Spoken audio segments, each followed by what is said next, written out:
हम शरीर में आते ही क्यों हैं? हम इस जीवन वाले खेल को खेलते ही क्यों हैं? इस सवाल को समझने के लिए ब्रायन विज ने कैथरीन से एक बार फिर ये सवाल पूछा और इस समय इस प्रश्न का उत्तर मार्गदर्शक दे रहे हैं। जब हम शरीर में होते हैं तब क्या कुछ भी सीखने की गति ज़्यादा तेज होती है? क्या यही वजह है कि आत्माएं आध्यात्मिक अवस्था में हमेशा नहीं रुकती और इस धरती पर आकर जीवन वाला खेल खेलती हैं? यहाँ मार्गदर्शक का जवाब था, नहीं। आध्यात्मिक अवस्था में कुछ भी सीखने की गति ज्यादा तेज होती है, लेकिन हमें सीखना क्या है ये हम चुनते हैं हमारी जरूरत के हिसाब से। यानी आप इस धरती पर जीवन वाले खेल में आने का निर्णय लेते हैं। ये इस बात पर भी निर्भर करता है कि अब आपका जो आध्यात्मिक अवस्था में जो आपने लेसन सीखना है वो आपने क्या लेसन सीखने का निर्णय लिया है। उस आधार पर आप चुनते हैं कि आप शरीर में आएंगे या आप आध्यात्मिक अवस्था में यानी आत्मा लोक में रहते हुए ही अपना लेसन सीखेंगे। ये आपके लेसन पर निर्भर करता है। और मेरे विचार से ये कुछ इस तरह से है जैसे आध्यात्मिक अवस्था में जो आपने सीखा वो आपका एक पेपर वर्क है। आपने थ्योरेटिकली बहुत कुछ सीख लिया, लेकिन जब आप शरीर वाले गेम में आते हैं, इस जीवन वाले खेल में आते हैं, तो आपने जो वो थ्योरेटिकली सीखा है अब उसे प्रैक्टिकली करके दिखाने का वक्त होता है।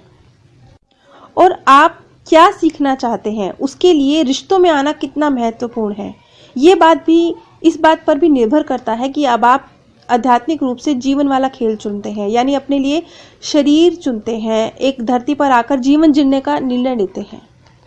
यहाँ पर देवात्मा ने एक लफ्ज़ और कहे। उन्होंने कहा, अगर हम कार्य करना चाहते हैं तो किसी रिश्ते के माध्यम से वापस आना चाहते हैं तो हम वापस आते हैं।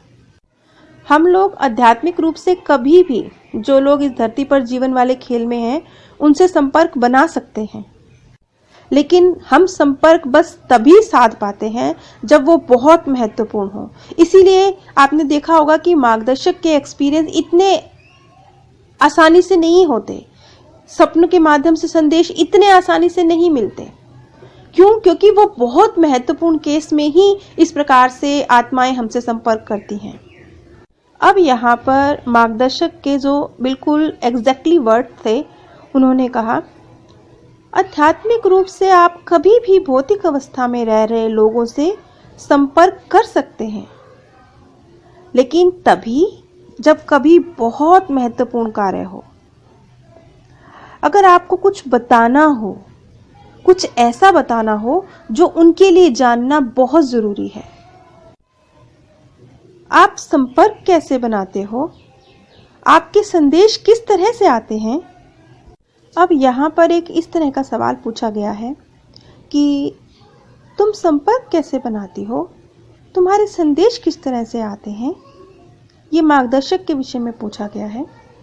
इस पर जो मार्गदर्शक का जवाब था वो इतना महत्वपूर्ण है कि मैं उसमें बिना हेर फेर किए एग्जैक्टली उनके शब्द बता रही हूँ। इसकी व्याख्या हम बाद में करेंगे। कैथरीन के जवाब से ब्रायन विज को बहुत हैरानी हुई। उसने थोड़ी फुसफुसाहट के साथ लेकिन दृढ़ता के साथ जवाब दिया, कभी कभी आप उस इंसान के सामने उपस्थित हो सकते हैं और वैसे ही दिख भी सकते हैं जैसे आप उस समय दिखते थे जब आप यहाँ थे। बाकी समय आप केवल मानसिक संबंध बनाते हैं। कभी कभी संदेश बहुत गुप्त अर्थ लिए हुए होते हैं, लेकिन अधिकतर समय वो व्यक्ति जानता है कि ये संदेश किस बात की तरफ इशारा कर रहे हैं। ये सिर्फ मस्तिष्क से मस्तिष्क का संबंध है जो कि वे समझ सकते हैं। यहाँ पर मार्गदर्शक ने जो एक लाइन कही कि कभी कभी आप उस व्यक्ति के सामने उपस्थित हो सकते हैं और वैसे ही दिख सकते हैं जैसा आप उस समय दिखते थे जब आप यहाँ थे। जैसा कि हम लोग जानते हैं कि मार्गदर्शक वही आत्माएं हैं जो कभी इस धरती पर जीवन वाले खेल में थी, तो वो उस समय पर जिस प्रकार से दिखती थी उसी रूप को धारण करके भी जो स्टूडेंट आत्मा है जिसको सिखाने का उनकी ऊपर जिम्मेवारी है उसके समक्ष आ सकती हैं। लेकिन ये तभी होता है जब कोई बहुत महत्वपूर्ण विषय हो, जानकारी देना अत्यधिक आवश्यक हो। लेकिन अधिकतर ऐसे नहीं होता। अधिकतर जो संबंध होते हैं मार्गदर्शक के अपनी स्टूडेंट आत्मा के साथ, वो मानसिक होते हैं। और जैसा कि हम जानते हैं कि अधिकतर जो संदेश होते हैं वो गुप्त अर्थ लिए हुए होते हैं। जैसा कि कई बार सपनों के माध्यम से भी संदेश मिलते हैं। वो विरले ही होता है कि जब उसमें आपको बिल्कुल स्पष्ट संदेश मिले। स्पष्ट भी मिलते हैं लेकिन वो कम मिलते हैं। अधिकतर केस में आपको एक गुप्त अर्थ की तरह संदेश मिलते हैं। लेकिन जिस व्यक्ति के लिए ये संदेश होते हैं, ये उस व्यक्ति को टच करते हैं। ये उस व्यक्ति को वो व्यक्ति समझता है इस बात को कि ये जो संदेश है इनका इशारा किस तरफ है, क्योंकि ये सिर्फ मस्तिष्क से मस्तिष्क का संबंध होता है। मार्गदर्शक हमसे अवचेतन रूप से संपर्क स्थापित कर रहे हैं, जिसे वो स्टूडेंट आत्मा समझ पाती है। इस बात का अंदाजा तो आप इसी बात से लगा सकते हैं कि अब ये जो वीडियोस आप सुन रहे हैं, कितने ही लोग हैं, आप कितनी चंद लोग हैं इन वीडियोस को सुनने वाले, क्योंकि ये संदेश शायद कुछ चंद आत्माओं तक ही पहुंचने हैं। अधिकतर लोगों तक आप देखेंगे कि मेरी इन वीडियोस पे नाम मात्र के व्यूज आते हैं, क्योंकि शायद ये संदेश सबके लिए है ही नहीं। और जिनके लिए ये संदेश है, वो उनके ऊपर उन्हें वो लाइन भी बिल्कुल क्लियरली उन्हें हिट करती है और समझ आती है, जो लाइंस किसी दूसरे व्यक्ति के लिए यदि नहीं है, यदि वो संदेश किसी दूसरे व्यक्ति के लिए नहीं है, तो वो भी उसी पैराग्राफ को सुनेगा लेकिन उस पर कोई असर नहीं होगा, उसे कुछ समझ नहीं आएगा। लेकिन जिस किसी विशेष व्यक्ति के लिए ये संदेश होंगे, मार्गदर्शक चाहेगा कि उसे ये चीज क्लियर हो, समझ आए, तो वो चीज उस व्यक्ति को हिट करेगी। वो एक लाइन उस व्यक्ति को याद रहेगी, उस पर असर करेगी, वो उसको खंगालेगा, डटोलेगा, उस पर मनन चिंतन करेगा। लेकिन सब ऐसा नहीं करेंगे। वो शायद इसलिए क्योंकि जो मार्गदर्शक हैं वो जानते हैं कि सोल की कैपेसिटी क्या है। जैसे एक माँ जानती है कि बच्चे की कैपेसिटी क्या है, वो अभी छोटा है, अभी 1 किलो का वजन उठा सकता है, 2 किलो का उठा सकता है, या वो एक बड़ा जवान बच्चा हो चुका है जो 50 किलो का वजन उठा सकता है। ये तो माँ जानती है ना कि उसके बच्चे में कितनी कैपेसिटी है। ऐसे ही मार्गदर्शक जानता है कि अभी वो कौन सा संदेश अपने स्टूडेंट सोल तक पहुंचाए जिसे वो समझ सके, जिसे वो समझ के धारण कर सके। क्योंकि यूं ही बेवजह संदेश पहुंचाने का तो कोई अर्थ भी नहीं है। ये ऐसे ही है जैसे एक 5 साल के बच्चे को माँ अगर 50 किलो पकड़ा रही है तो कोई फायदा नहीं है, वो उठा नहीं सकता। यूजलेस है उस बच्चे को 50 किलो का थैला पकड़ा देना जिसे वो उठा ही नहीं सकता। लेकिन वही बच्चा अगर 25 साल का जवान तंदुरुस्त बच्चा है तो माँ को पता है इसके लिए 50 किलो उठाना खेल है। ऐसे ही हमारे मार्गदर्शक जो संदेश हमें देते हैं, जब हमारी सोल में कैपेसिटी होती है उस संदेश को समझने की, तभी हम उसे समझ पाते हैं। अन्यथा वो हमारे सामने से भी होकर वो लाइनें गुजर जाएंगी, वो संदेश गुजर जाएंगे, वो व्यक्ति गुजर जाएगा, हमें कुछ समझ नहीं आएगा। यही वजह है कि एक ही संदेश एक व्यक्ति को तो समझ आएगा, दूसरे को नहीं आएगा।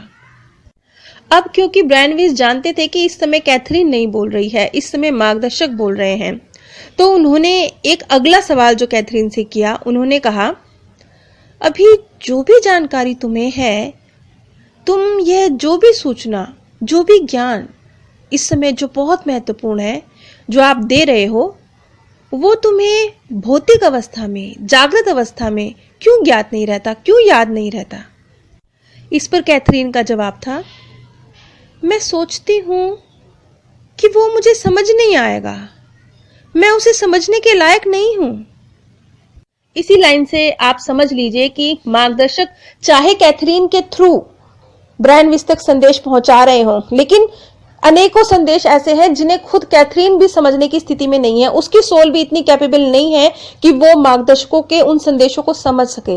इसीलिए उसे जागृत अवस्था में वो संदेश याद नहीं रहते थे, क्योंकि ये संदेश होते ही ब्रैनविस के लिए थे, कैथरीन के लिए नहीं। कैथरीन बस एक माध्यम थी उस संदेशों को ब्रैनविस तक पहुंचाने का।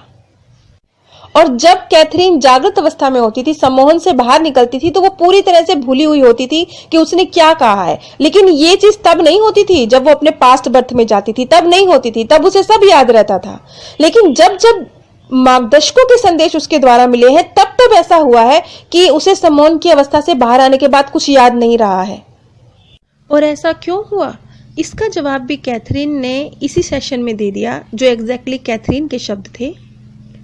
मैं सोचती हूँ कि वो मुझे समझ नहीं आएगा, मैं उसे समझने के लायक नहीं हूँ, क्योंकि मार्गदर्शकों का एक ऐसी आत्मा को वो संदेश पहुंचाना जो आत्मा अभी उन संदेशों को समझने लायक ही नहीं है, वो पूरी तरह से यूजलेस है, क्योंकि वो संदेश उसके सिर के ऊपर से गुजर जाएंगे, उसे एक भी लफ्ज समझ नहीं आएगा। इसी तरह से कैथरीन को भी जो मार्गदर्शकों के संदेश होते थे वो जागृत अवस्था में याद नहीं रहते थे, क्योंकि वो अभी उन संदेशों को समझने की स्थिति में थी ही नहीं।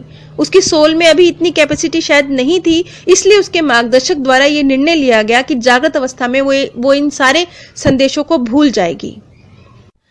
आगे ब्रायन वीज ने कहा, तो फिर शायद मैं तुम्हें उसे समझने का तरीका बता सकता हूं, जिससे कि तुम्हें डर ना लगे, तुम सीख सको। हाँ, इस सेशन में आगे कौन से रहस्यों का उद्घाटन मार्गदर्शक आत्माओं ने किया, इसका जिक्र मैं अगली कड़ी में करूंगी। आप सभी पे परमात्म सौंदर्य, प्रेम और आनंद सदैव बरसता रहे। आप सभी दिव्य परम धाम में स्थान प्राप्त करें। हम शरीर में आते ही क्यों हैं? हम इस जीवन वाले खेल को खेलते ही क्यों हैं?